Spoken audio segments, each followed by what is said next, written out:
बिस्मिल्लाहिर्रहमानिर्रहीम।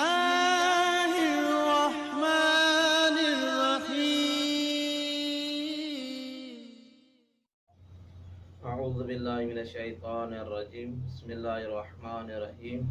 अल्हम्दुलिल्लाहि रब्बिल आलमीन। अस्सलातु वस्सलामु अला अशरफिल अंबियाइ वल मुरसलीन व अहल बैत तय्यबीन ताहिरीनल मासूमीन। अम्मा बाद। बिस्मिल्लाहिर्रहमानिर्रहीम। मोहतरम नाज़रीन, पंहिंजी गुफ्तगू खे अॻिते वधाईंदे फ़िक़े में आकाम ज़िबे जे बारे में, जानवर खे ज़िबे करण जे बारे में ॿियो दर्स खणी तव्हांजी ख़िदमत में हाज़िर थिया आहियूं। मोहतरम नाज़रीन जी गुफ्तगू जानवर खे ज़िबे करण जा शराइत, हैवान खे ज़िबे करण जा कुझु शराइत आहिनि। उन्हनि मां पहिरियों शर्त, जेको शख़्स हैवान खे ज़िब करे ज़रूरी आहे त उहो मुसलमान हुजे, चाहे ज़िबे करण वारो मर्द हुजे या औरत हुजे। यानी और जानवर खे मर्द बि ज़िबह करे सघे थो, औरत बि ज़िबह करे सघे थी, उनमें को बि फ़र्क़ु न। ऐं उहो मुसलमान ॿार ज़िबह करे सघे थो जंहिंखे बुरे भले जी ऐं नफ़े ऐं नुक़सान जी ख़बर हुजे त उहो ॿार बि जेका आहे उन जानवर खे ज़िबह करे थो।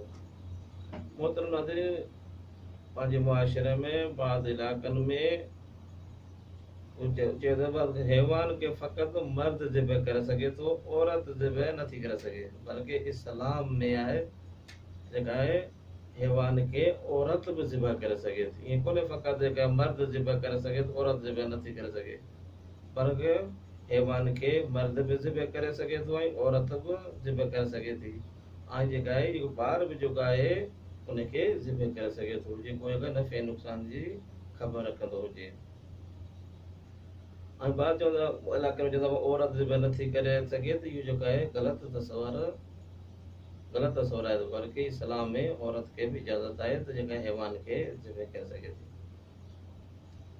ऐं ॿिलिकनि गैर किताबी काफ़र ऐं उन फ़िरक़नि जा माण्हू जेकी काफ़र जे हुकुम में आहिनि, मसलन नासिबी जे हैवान खे ज़िबह कनि त उहो हलाल न थींदो। बल्कि किताबी काफ़िर मसलन यहूदी ऐं ईसाई कंहिं हैवान खे ज़िबह कनि, थोरे जे बिस्मिल्लाह चवनि एहतियात जे मुताबिक़ उहो हैवान हलाल न थींदो। यानी मुसलमान शर्त आहे। ॿी शर्त आहे जानवर खे थी सघे त उन शइ सां ज़िबह कयो वञे जेका लोह मां ठहियल हुजे।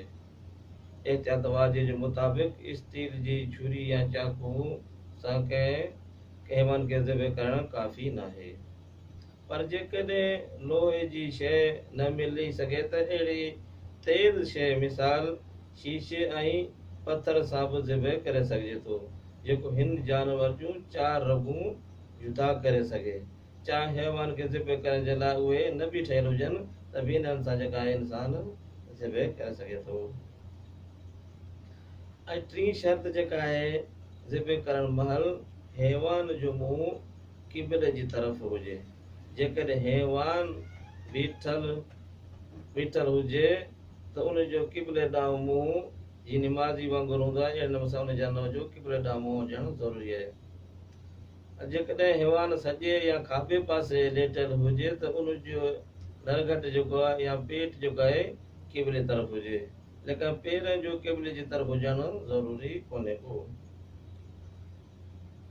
ऐं जंहिं शख़्स खे ख़बर हुजे त ज़िबह करण महिल हैवान क़िबले जी तरफ़ हुजे, अगरि उहो ॼाणी वाणी उनजो मुंहुं क़िबले ॾांहुं न करे त हैवान हराम थी वेंदो, उहो नजीस ऐं पाक कोन्हे को। पर जेकॾहिं ज़िबह करण वारे खां विसरी वञे या मसइले जी ख़बर न हुजेसि या क़िबले जे बारे में भुलिजी वञे या ख़बर न हुजे त क़िबलो कहिड़ी पासे आहे त या हैवान जो मुंहुं ॿिए जे मदद सां क़िबले ॾांहुं न करे सघंदो हुजे, या हैवान ढॻो या वॾो जानवर हुजे जंहिं हैवान खे उहो क़िबले ॾांहुं मुंहुं न करे सघंदो हुजे, उनखे ज़िबह करणो ज़रूरी बि हुजे त जंहिं तरफ़ बि ज़िबह करणु चाहे त उनखे ज़िबह करे सघे थो, उन में ज़िबह करण में को हर्ज न आहे। अहिड़ी तरह जो जानवर खे जानवर खे क़िबले की तरफ़ करणु जे जेका आहे अगरि क़िबले की तरफ़ मुंहुं कंदुसि त जेसीं कंदुसि कोशिशि कंदो त उहो जानवर मरी वेंदो। त अहिड़े सूरत में जेका आहे अगरि क़िबले की तरफ़ न बि हुजे त जेका उन जानवर खे ज़िबे करे सघे थो।